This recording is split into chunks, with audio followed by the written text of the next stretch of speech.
My name is Brady Barney, and I chose to do my case today on accounting for trees. And so just a little bit of background on this. It is a company that is based in Canada but headquartered in China, basically over the trees that they own in China. So all the business and everything is done in China.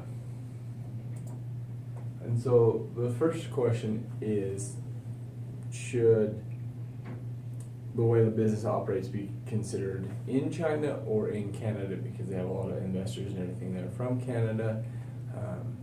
And that was kind of what the whole case revolved around, is where should we count that this business does business. And so I think it plays a role in both parts, really. So they mentioned in there that in China everything is done differently. There's a different way of going about owning your business and getting money to back your business, and kind of all the contracts and legalities of that Chinese people understand and recognize and know about, but people outside really of China do not understand and do not recognize. And so I think that it does play a role in it, but at the same time it did mention in there that really that's the only way a company is able to operate in China, is under basically the guidelines that this company was operating under while they were there. So in order for the company to succeed, it needed to operate kind of by the Chinese standard or rules, but that was unfair to anybody outside of that, because they didn't comprehend or understand the way that worked or functioned. And so with that, did they manage their earnings? Did they just show how they earned their money and how they didn't? And this kind of comes back to the way that the Chinese worked, is that basically you pay everything on their table, so there's not really any receipts or anything to validate what's been done. And so personally, I don't believe that they necessarily manage their earnings. I believe more so that they manage their audits and manipulated that to make it look like they're in compliance and everything looked well, when in fact it was misleading to the investors that were in Canada. And so with that audit, I think that EY did fail the audit, and the reason that they did fail is because they assessed their risk too low, thinking that it was going to be a fairly easy audit, that it wasn't super high risk, so their skepticism was low, so that they just kind of took the information given to them fairly easily.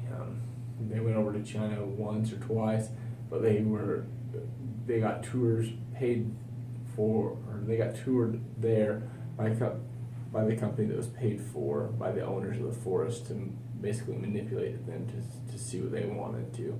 So because they didn't do much digging and much background and get other professional opinions, then they failed, because in the article it mentioned that there were a couple ways that they could have got a better idea of who owned the forest and the trees that were there. And they could have asked the local people there, and actually had tours by someone there that was not paid for by the company. So because they went too easy with those, I believe that they failed the audit, because they didn't do enough of their due diligence and work in that to find out for sure. And then in closing, I think kind of the whole thing that would make this case better, and I mean, it's pretty hard to do, but if you're able to disclose a lot of maybe the way that you do business in China in your reporting, then that would allow your investors to have maybe a better grasp on it, or they would know that it's more difficult and different than the companies they're used to, and maybe they would not invest. So I think it'd be best to be able to attempt to disclose as much as you could for the standards or the norm of the countries that you're working in, so the investors outside of that can comprehend and be able to do that.